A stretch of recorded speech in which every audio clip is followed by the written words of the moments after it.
Hier, nous parlons d'Esdras. Comme sacrificateur, aujourd'hui, tout croyant est un sacrificateur. Y a-t-il des sacrificateurs ce matin ici? Oui, tout croyant est un sacrificateur.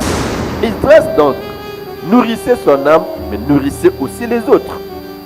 Il nourrissait les autres. Il nourrissait le peuple de Dieu. C'est le rôle de tout serviteur. Mais c'est aussi le rôle de tout croyant. Écoutez ce que Paul disait à Timothée, dans 2 Timothée 2.2. Paul dit, et ce que tu as entendu de moi, tu as entendu de moi en présence de beaucoup de témoins, confie-les à des hommes fidèles. Ce matin, afin de continuer avec, vous savez, notre thème de l'année, montons et bâtissons. Ce matin, j'aimerais que nous puissions comprendre que le Seigneur s'est servi d'un certain nombre de leaders pour permettre à son peuple de monter et de bâtir. Beaucoup de gens ont été des instruments entre les mains de Dieu pour que Israël monte et bâtisse. Et l'étude de leur vie et même de leur mission particulière est très pédagogique pour nous. Et c'est un peu l'exercice auquel j'aimerais nous soumettre aujourd'hui et dans les jours qui viennent. Alors découvrons ce matin le premier leader. En fait, il s'agit d'un leader dont le livre que nous voulons lire porte son nom, c'est Esdras. Nous lirons donc au 7e chapitre d'Esdras, du 1er au 10e verset, Esdras chapitre 7, de 1 à 10.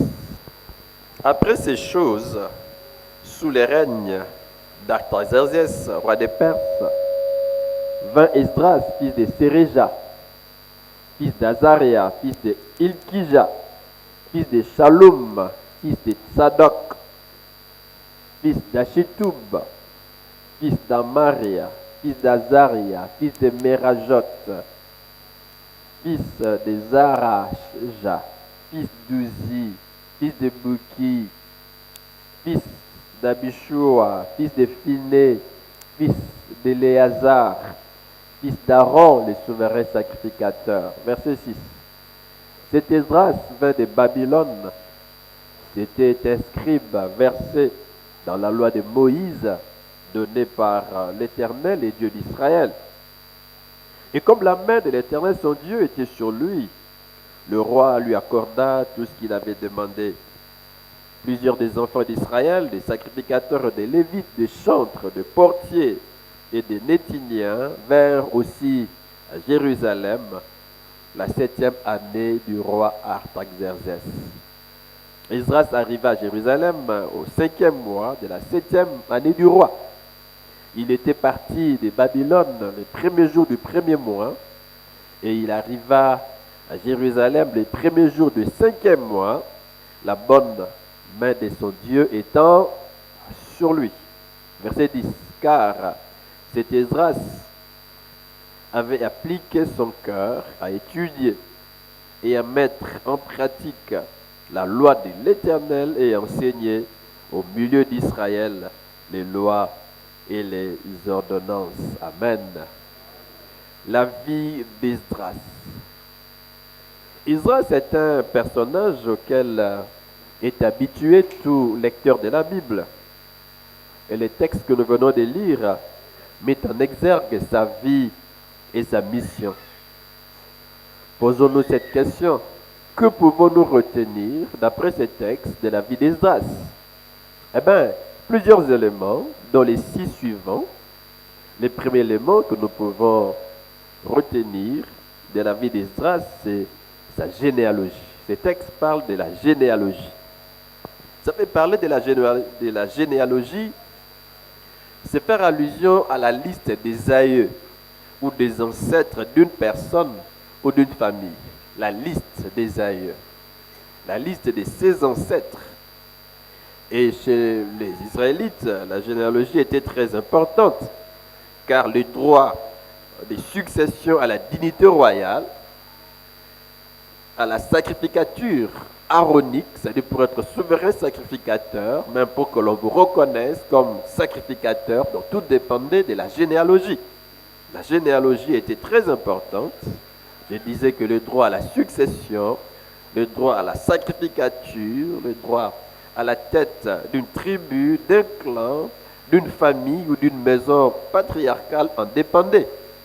Et la généalogie constituait même la preuve de l'appartenance à Israël. Qu'est-ce qui prouve que vous êtes juif, que vous êtes israélite si vous n'avez pas de généalogie? Il vous faut une généalogie qu'on puisse retracer l'histoire de vos ancêtres, de votre famille, pour que l'on vous reconnaisse comme peuple élu, comme membre d'Israël. Est-ce que vous êtes avec moi?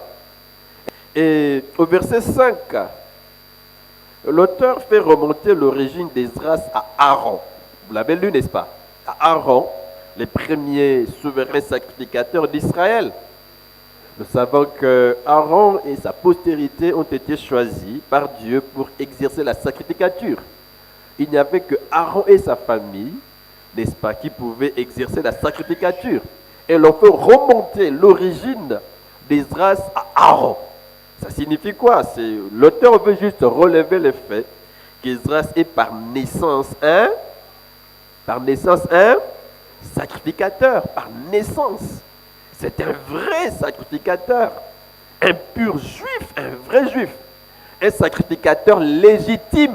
On ne l'a pas ramassé, il ne s'est pas improvisé, non, un sacrificateur légitime, un vrai juif. Dans ce sens, Esdras bénéficie de tous les privilèges liés à son rang, tous les privilèges. Tous les privilèges. En tout cas, en lisant cette portion d'écriture, je me demande si cela n'est pas en rapport avec ce qu'on a dit l'autre fois, en rapport avec des tests de généalogie auxquels étaient soumis certains prêtres, certains sacrificateurs, revenus d'exil avec Zorobabel, 70 ans ou 80 ans avant Esdras. Nous voyons cette histoire dans Esdras 2, 62 à 63. Je veux lire ces quelques paroles. Esdras 2, 62 à 63. Ils cherchèrent leur titre généalogique, mais ils ne les trouvèrent point. Vous voyez? Ils ont cherché leur titre généalogique pour qu'on le reconnaisse comme des prêtres ou comme des membres du peuple élu. La Bible dit ils ne les trouvèrent point. Et on les exclut du sacerdoce. Verset 63. Et le gouverneur leur dit de ne pas manger des choses très saintes, c'est-à-dire manger la part des sacrifices qui revenaient de droit aux prêtres, qui revenaient de droit aux sacrificateurs. Non. Le gouverneur leur dit de ne pas manger des choses très saintes jusqu'à ce qu'un sacrificateur ait consulté le Urim et les Thummim. Vous voyez qu'en tant que prêtres, ils étaient les seuls à servir dans les temples, les seuls. Et en dehors du service du temple, les sacrificateurs avaient la charge de l'enseignement. Ils enseignaient. Et ces prêtres cherchèrent en vain leur titre généalogique. En conséquence, ils ne pouvaient assumer ces fonctions, ils ne pouvaient exercer les sacerdoces, ils ne pouvaient servir dans les temples, ils ne pouvaient enseigner. La Bible dit qu'on les exclut du sacerdoce. Non? Et vous savez, je l'ai dit, qu'à ces fonctions étaient attachés des privilèges, lesquels leur étaient privés. Mais ce n'était pas le cas avec Esdras. On pouvait reconnaître son origine, on pouvait retracer sa généalogie, son parcours, et reconnaître qu'il était vraiment un sacrificateur, j'ai dit un sacrificateur légitime et un vrai juif. On peut se poser des questions aujourd'hui. Est-ce qu'on peut trouver aussi des serviteurs ou des croyants sans généalogie? Oui. Aujourd'hui encore, on peut trouver des serviteurs sans généalogie. Sans généalogie, des gens qui ne s'identifient à aucune église locale. Moi, j'appartiens à l'église du cœur. Moi, j'ai prie partout. Je suis les cultes à la télé, je suis différents prédicateurs. Mais il ne s'identifie à aucune église locale. Il est sans généalogie, une telle personne, sans généalogie. Sans généalogie. Un homme qui n'a ni père spirituel ni mentor, il est sans généalogie. On peut aussi aujourd'hui trouver des gens dont on peut douter de leur spiritualité. On peut se poser des questions. Est-ce qu'ils sont chrétiens? Est-ce qu'ils sont serviteurs? On peut douter de leur spiritualité. Il y a aussi des gens, des hommes et des femmes qui ne se soumettent pas à la discipline de l'Église. Ils vivent comme bon lui semble, ils vivent comme bon leur semble. Ils ne se soumettent pas à la discipline, ils ne suivent pas la ligne de conduite tracée à l'Église. Sans généalogie. Sans généalogie. Est-ce que ces gens peuvent servir dans l'Église? Non. Peut-on faire confiance aux personnes sans généalogie? Non. Non, mes frères. Non. Retenons ce matin que tout croyant est un sacrificateur. Si hier nous parlons d'Esdras comme sacrificateur, aujourd'hui tout croyant est un sacrificateur. Y a-t-il des sacrificateurs ce matin ici? Où êtes-vous? Ah, j'ai l'impression que d'autres ne sont pas des sacrificateurs. Alors qui êtes-vous, vous qui n'avez pas levé vos mains? Y a-t-il des sacrificateurs ce matin au milieu de nous? Oui, tout croyant est un sacrificateur. Et en tant que tel, il est appelé à avoir une généalogie.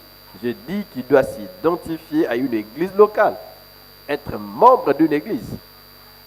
Membre d'une église, il doit avoir un père spirituel, un mentor, un père spirituel. Il y en a qui ont plusieurs pères.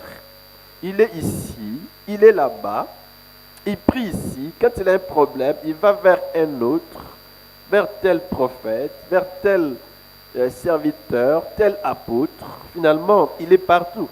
Il n'a pas de père spirituel. En tout cas, moi, j'aimerais être le père spirituel de tous ceux qui sont membres de cette église. Est-ce que vous me suivez? Ne soyez pas des personnes sans généalogie. Alors, un jour, vous aurez des problèmes pour être recommandé. Je parlerai de la recommandation.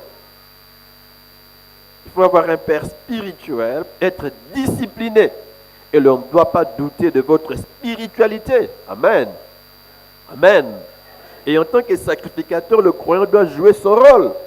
Le rôle du sacrificateur était de servir, d'enseigner. C'est vrai qu'il jouait d'autres rôles, mais nous pouvons retenir les deux par rapport à Esdras. En tout cas, le croyant, en tant que sacrificateur, doit servir Dieu et doit servir les autres. Il doit être à la disposition de Dieu pour que Dieu fasse de lui ce qu'il veut. Être à la disposition des autres pour être l'instrument de Dieu auprès des hommes. L'instrument de Dieu auprès des autres. Dieu, pour travailler, a besoin des hommes. Et nous devons être ces hommes à sa disposition pour qu'il fasse de nous ce qu'il veut et qu'il fasse par nous, n'est-ce pas, ce qu'il a d'avance programmé pour l'Église et pour ses membres. Amen. Et en tant que sacrificateur aussi, le croyant, comme le sacrificateur de l'Ancien Testament, doit se distinguer par sa vie de pureté, par sa vie de sainteté. Un sacrificateur était appelé à la sainteté. Un homme mis à part pour Dieu, par sa façon d'être, mais par ses habits sacerdotaux, mis à part. On sentait, on respirait, un sacrificateur respirait la sainteté, la pureté. Et nous croyons, en tant que sacrificateurs, j'ai dit, nous devons avoir une généalogie. Deux, nous devons servir. Et trois, nous distinguer par une vie de sainteté. Amen. Donc, c'est le premier élément que nous pouvons retenir de la vie d'Esdras, c'est qu'il a une généalogie. Une généalogie. Ayons aussi une généalogie. Le deuxième élément que nous pouvons tirer dans la vie d'Esdras, c'est qu'il était un scribe. Un scribe, c'est-à-dire un spécialiste et un enseignant de la loi. Spécialiste de la loi. J'aime ça, mes frères. Un spécialiste de la loi et un enseignant de la loi. On peut dire qu'il était un personnage très important de l'Ancien Testament. Très important. Très important. Quel type de scribe Esdras était-il? En tout cas, le verset 6 répond en disant, c'était un scribe versé dans la loi de Moïse. Versé dans la loi de Moïse. C'est-à-dire un homme savant, un homme qui connaît parfaitement la loi que le Seigneur Dieu d'Israël a donnée à Moïse. Il connaît parfaitement cette loi. Il la connaît. Versé dans la loi. Il la connaît, mes frères. Il la connaît. C'est intéressant d'être des personnes versés dans la Bible. Alléluia. Versés dans la Bible. Versés dans la Bible. Des personnes qui maîtrisent la parole. C'est vrai, on ne peut pas tout connaître, mais nous devons, à l'exemple, n'est-ce pas, d'Esdras, être des personnes versées dans la loi, versées dans la parole, des hommes et des femmes qui connaissent la Bible. Qui connaissent la Bible. Qu'est-ce qui a permis à Esdras d'être une personne, un scribe versé dans la loi? Au verset 10, il est dit, il avait appliqué son cœur à étudier. Appliquer son cœur. Il aimait cela. De toutes ses forces, il s'est donné à cela. Il s'est donné. Il s'est discipliné pour étudier. N'est-ce pas? De tout son cœur, il a appliqué son cœur à étudier et à mettre en pratique la loi de l'Éternel. Il ne s'est pas arrêté là. Et à enseigner au milieu d'Israël quoi? Les lois et les ordonnances.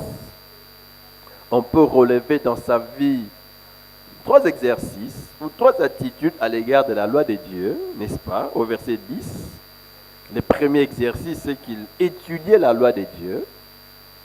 Le deuxième, selon le verset 10, il la mettait en pratique. La troisième et la dernière, il enseignait les lois et les ordonnances de Dieu. Les 2 premiers, c'est-à-dire étudier et mettre en pratique, concernent sa propre vie, sa relation personnelle avec Dieu. Ce qu'il était devant Dieu. Vous voyez mes frères, ce qu'il était, sa vie, sa relation avec Dieu, directe avec Dieu. Il a étudié et mettait en pratique. C'est sa vie avec Dieu. Sa relation, si vous voulez, verticale. Verticale. Et les derniers exercices, donc le troisième enseigné, concerne sa portion de mission. C'est-à-dire son travail auprès du peuple. C'est-à-dire ce qu'il fait pour Dieu. Sa relation horizontale. Sa vie avec Dieu est bonne. Et sa vie avec les hommes est aussi bonne. Il y a donc ici à distinguer ce que nous sommes et ce que nous faisons. Est-ce que vous voyez cela? Est-ce que vous voyez cela? Ce que nous sommes et ce que nous faisons. Dans la vie d'Esdras, on voit ce qu'il était. Qui était-il? Un homme versé dans la loi. Un homme qui étudiait et qui mettait en pratique. Que faisait-il? Il enseignait. Enseignait. C'est intéressant, mes frères, que nous fassions cette distinction. Surtout nos prédicateurs, nos serviteurs, c'est important. Souvent, nous nous concentrons sur ce que nous faisons, pas sur ce que nous sommes. Nous nous concentrons sur ce que nous devons prêcher, préparer sa prédication, son étude biblique, son enseignement. On prépare, on lit, on étudie les textes bibliques, pas pour l'appliquer directement dans notre propre vie, mais pour les autres. Et ça, c'est un danger, mes frères. Un danger. La Bible dit, veille sur toi-même et sur ton enseignement. Souvent, nous veillons sur ce que nous devons annoncer, prêcher, pas sur nous-mêmes. Il faut donc cette distinction, ce que je suis devant Dieu et ce que j'ai fait. C'est vrai, les deux doivent aller de pair, mais nous ne devons pas considérer tout simplement ce que nous faisons, mais aussi ce que nous faisons. D'ailleurs, Dieu voit d'abord ce que nous sommes.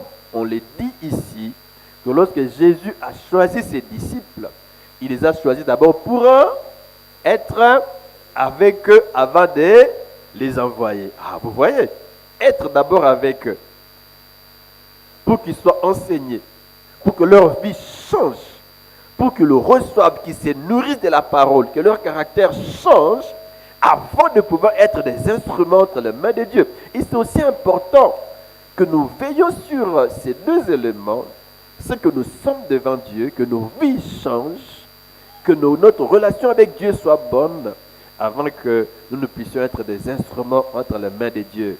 Amen. Amen. Donc il y a donc 2 vérités ici, je vais y revenir donc, revenir sur ce que je viens de dire, 2 vérités au verset 10, sur Esdras, au verset 10, La première vérité, Esdras était un homme qui étudiait, qui mettait la loi de Dieu en pratique. Au fait, il nourrissait son âme de la parole de Dieu. Et j'ai dit que nous devons nous-mêmes nous nourrir notre âme. Comment? Par la lecture de la Bible. Lorsque nous lisons la Bible, nous nourrissons notre âme. Par la méditation, par l'étude de la Bible et par la pratique de la parole de Dieu.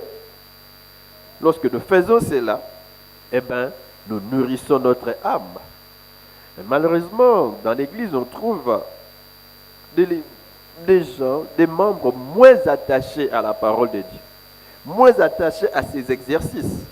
Par conséquent, moins des meilleurs chrétiens dans l'Église, mais moins des meilleurs chrétiens. J'aime ce qu'un homme a dit. Il dit, devenir meilleur chrétien est possible pour tout individu qui se tourne par l'étude de la Bible. Ah, vous voyez, c'est possible de devenir meilleur chrétien si l'on se tourne vers l'étude de la Bible. Il y a moins de meilleurs chrétiens parce qu'ils ne se tournent pas vers la Bible. Il y en a même ce matin qui n'ont pas de Bible. Ils se sont convertis depuis longtemps, mais ils n'ont pas de Bible. Non, pas de Bible. Il y en a qui l'ont, mais qui ne la lisent pas, pour ne pas dire jamais. Il n'y a aucun contact entre eux et la Bible. Et l'on veut devenir meilleur, non? La Bible nous a été donnée pour que nous devenions meilleurs, pour que nous connaissions la volonté de Dieu, pour que nous l'appliquions dans nos vies et que nous puissions ressembler à Jésus. Amen. Amen. Très important, mes frères, d'avoir une bonne attitude à l'égard de la Bible. Donc la première vérité ici, c'est que Esdras était un homme qui étudiait, qui mettait en pratique la loi de Dieu. La loi de Dieu, mes frères, lorsque nous lisons, lorsque nous méditons, étudions et pratiquons la parole de Dieu, nous avons entre nos mains, nous avons à notre disposition un instrument très important, un instrument à plusieurs utilités. Regardez comment la Bible est présentée. Elle est présentée d'abord comme une épée dans Ephésiens 6,17. On dit prenez l'épée de l'esprit qui est la parole de Dieu, l'épée de l'esprit. Il y a une panoplie des armes, mais ce sont des armes offensives, non, défensives. Mais nous n'avons qu'une seule arme offensive, c'est quoi? C'est la parole de Dieu. Donc si vous êtes en contact avec la parole, vous êtes en contact avec une arme, avec l'arme spirituelle, l'arme offensive, qui peut vous permettre de vaincre Satan. Comment Jésus a-t-il vaincu Satan lors de la tentation? C'est par la parole. Satan est venu tordre la vérité. Il est écrit, non, si tu es fils de Dieu, jette-toi. Il est écrit, il est écrit. Mais Jésus lui répond en disant, il est aussi écrit. Si vous ne voulez pas tomber entre les griffes de Satan, et si vous ne voulez pas tomber entre les griffes des faux docteurs, il vous faut avoir cet élément, l'épée de l'esprit. Il vous faut avoir quoi là? La parole de Dieu. La parole, on s'est nourri de cette parole et on la proclame, on la vit. Alléluia. On la vit. Et l'on peut vaincre Satan. Donc, l'on peut, n'est-ce pas, être vaincu par Satan. L'on peut mener une vie chrétienne médiocre. L'on peut mener une vie sans paix, sans joie, sans victoire, simplement parce qu'on n'a pas la parole. On n'a pas la Bible, qui est l'épée de l'esprit. J'ai dit, c'est la seule arme offensive. C'est comme un soldat qui va en guerre et qui est nu. Qu'est-ce qui se passe lorsque les autres sont bien équipés que vous? Vous repliez, n'est-ce pas vrai? Vous repliez. Comment pouvez-vous faire face à ceux qui sont plus forts que vous, plus puissants que vous? Impossible. Mais vous, chrétiens, vous êtes forts et puissants par la parole. Vous avez l'épée de l'esprit, l'arme offensive pour vaincre Satan, pour détruire tout arsenal du monde des ténèbres. La parole que vous pouvez vivre, que vous pouvez déclarer et appliquer dans votre propre vie pour avoir la victoire. Est-ce que je me fais comprendre? Un autre élément, une autre utilité ou une autre image. qui nous parle de la parole. J'ai dit que nous avons entre nos mains donc un instrument, n'est-ce pas, à plusieurs utilités. La première, c'est l'épée. L'autre utilité, on dit que la parole est un miroir. Jacques chapitre 1, verset 23. Un miroir qui nous montre l'état de notre cœur, qui nous montre là où ça ne va pas. Lorsque je lis la Bible, c'est donc, je suis devant un miroir. Et Dieu regarde ma vie pour me montrer là où ça ne marche pas. N'est-ce pas vrai?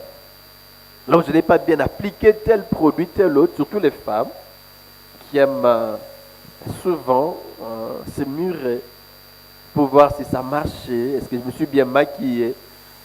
Après 1 heure, elle sort, n'est-ce pas, son miroir un tout petit. Si on vérifie ici, on va trouver qu'il y a des femmes qui ont des miroirs dans leur sac, n'est-ce pas vrai? Mais c'est la même chose avec la parole. Elle nous montre là où ça ne va pas, là où ça coince. Ce qui en nous fait mal à Dieu. Ça nous montre des scories qu'il y a en nous. Et c'est intéressant que nous appliquions la parole. Lorsque la Bible nous dit que ce que nous sommes ou ce que nous faisons est mal, nous ajustons notre vie à la parole. Est-ce que je me fais comprendre? Vous arrangez là où ça ne va pas. C'est un miroir. Plus on est en contact avec la Bible, plus nous pouvons mener une vie qui plaît à Dieu, une vie sainte, puisque les saletés, les scories vont sauter, vont partir, vont quitter nos vies. Amen. Notre caractère va changer parce que nous sommes devant un miroir qui nous montre l'état de notre cœur et qui nous aide à arranger, à changer. Amen. Troisième utilité, selon l'image qui est utilisée dans Psaume 119, 105, une lampe. La parole de Dieu est une lampe. Elle nous éclaire. Oui, elle nous éclaire. Une lampe ou une lumière. Ta parole est une lampe à mes pieds. Elle m'éclaire, elle me montre là où je dois mettre mon pied. Que non, je ne peux pas aller à gauche, je ne peux pas aller à droite. C'est ça la route. Elle m'éclaire, elle me montre le chemin. Ce que Dieu aime et ce que Dieu n'aime pas. Amen. Une lampe, vous avez une lampe pour vous éclairer, pour vous montrer le chemin, pour vous révéler la volonté de Dieu. Une lampe et une lumière. Amen. Une lumière. Voulez-vous voir votre vie être éclairée? Que les ténèbres en vous soient chassées? Eh bien, attachez-vous à la parole. Lisez-la, méditez-la, étudiez-la et appliquez-la dans votre vie. Une autre utilité, une quatrième, la parole de Dieu est présentée comme une nourriture. Jérémie 15, 16, une nourriture. Même Matthieu 4, 4, une nourriture.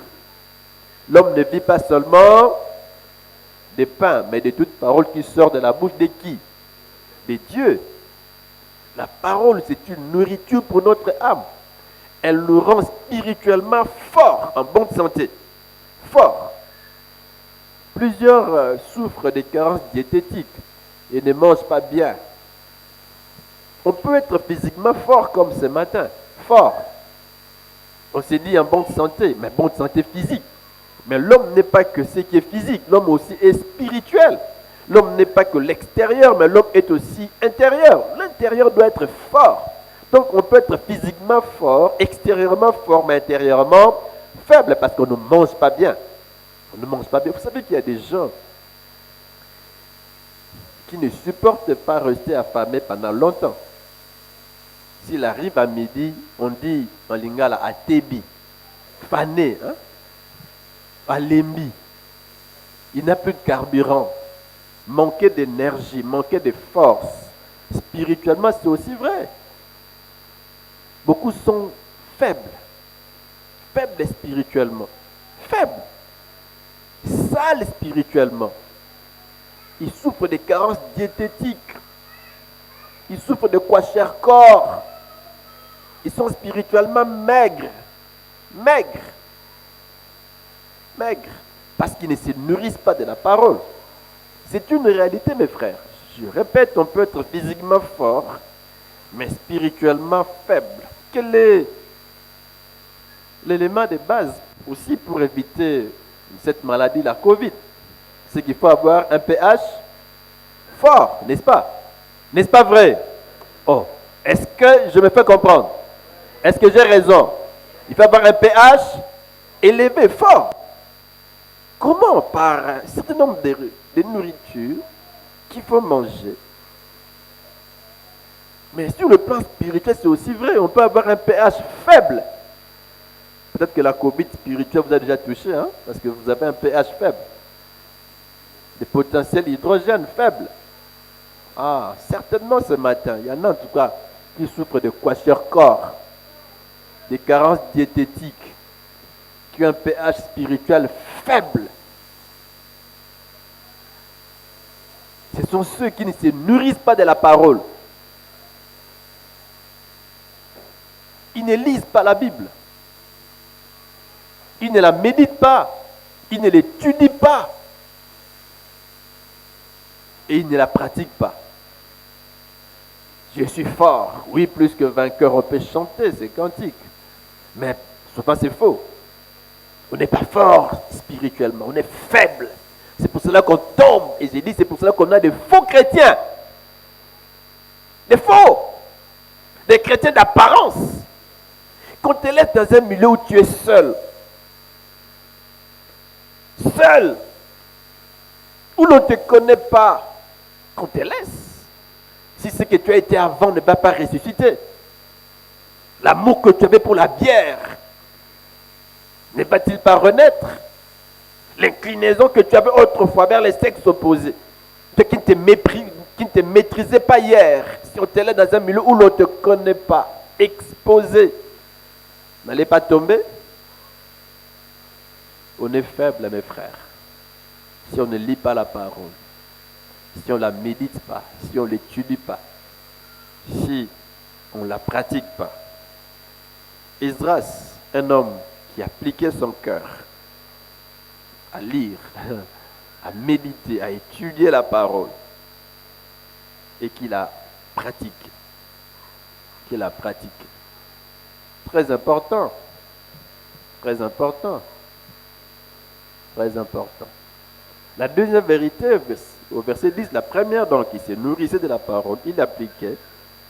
La seconde vérité, c'est qu'Esdras enseignait les lois et les ordonnances de Dieu. Il se nourrissait et il nourrissait aussi le peuple. Amen. On ne peut pas bien nourrir les autres si on ne se nourrit pas bien soi-même. Non, mes frères. Très important, j'ai dit que nous, enseignants, prédicateurs, souvent, nous ne nous intéressons qu'à ce que nous enseignons.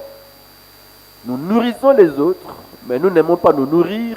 Nous avons parfois du mal à nous nourrir nous-mêmes. Vous savez, quand on a commencé l'église, on était tellement... La pression était forte. En tout cas, j'avais remarqué que ces deux exercices s'éloignaient de moi. En tout cas, j'ai grandi à la Ligue pour la lecture de la Bible, habitué à ces deux exercices, même à ces trois, à lire, à méditer, à étudier. À la Ligue, en tout cas, c'est un exercice continuel et c'est une vie. Mais à un moment donné, surtout quand l'église a commencé, j'avais perdu tout cela, toutes ces valeurs, ces trois exercices, je ne les pratiquais plus. C'était un combat. En tant que ligueur, j'achetais, vous savez, à la Ligue met à la disposition des croyants, n'est-ce pas, les lecteurs de la Bible, les lecteurs ou les calendriers pour la lecture quotidienne de la Bible. J'achetais les lecteurs, j'achetais les calendriers, mais j'avais du mal à lire, à respecter le programme, à lire et à méditer. Un combat. Mais Dieu m'a aidé, Dieu continue à m'aider. Mes frères, c'est un combat pour tout le monde. Dieu continue à m'aider. Comment j'arrive à résoudre ces problèmes? Comment j'arrive à m'en sortir?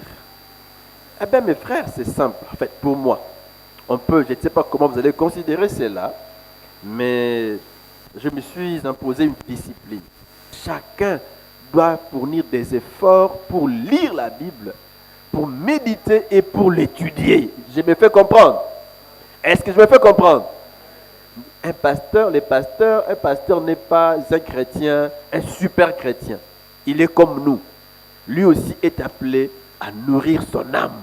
Un homme de Dieu qui ne nourrit pas son âme ne peut pas nourrir les autres. Non. Il ne peut pas transmettre la vie s'il ne reçoit pas en premier la vie de Dieu. Non. Impossible. Même si les gens peuvent crier, mais la parole qu'il prêche ne peut produire de vie parce qu'elle n'est pas en lui. Vous êtes avec moi? Si vous êtes avec moi, lèvons-nous mes frères. Lèvons-nous. Sans la parole, nous serons faibles. Nous aurons des carences diététiques. Notre pH spirituel sera faible. Lèvons-nous. Lèvons-nous. Esdras donc nourrissait son âme, mais nourrissait aussi les autres. Il nourrissait les autres. Il nourrissait le peuple de Dieu. C'est le rôle de tout serviteur. Mais c'est aussi le rôle de tout croyant. Écoutez ce que Paul disait à Timothée, dans 2 Timothée 2:2. Paul dit, et ce que tu as entendu de moi, tu as entendu de moi en présence de beaucoup de témoins, confie-les à des hommes fidèles, qui soient capables de l'enseigner aussi à d'autres. Ce que tu as entendu. Entendre et confier. Parole de vie dit ceci. Ce que tu m'as entendu enseigner devant de nombreux témoins. Tu m'as entendu enseigner devant de nombreux témoins. Est-ce qu'il faut que tu les gardes pour toi-même? Non. Paul dit, tu as entendu, oui, ne garde pas pour toi-même, mais qu'est-ce qu'il faut faire? Il faut les confier à des gens sûrs, pour que eux aussi, à leur tour, soient capables de l'enseigner à d'autres. Parole vivante dit, tu as suivi mon enseignement. Tu as suivi. Il s'est laissé enseigner lui-même. Lui-même. Pour avoir un bagage. Il s'est laissé enseigner. Il a étudié lui aussi. Il dit, tu as suivi mon enseignement. Il t'a été confirmé par les attestations de nombreux témoins. Ce que tu as ainsi appris, garde-le pour toi-même. C'est ça? C'est ça. Ce que tu as appris, transmets-les. Transmets-les à des hommes fidèles et dignes de confiance qui soient capables, à leur tour, d'en instruire d'autres.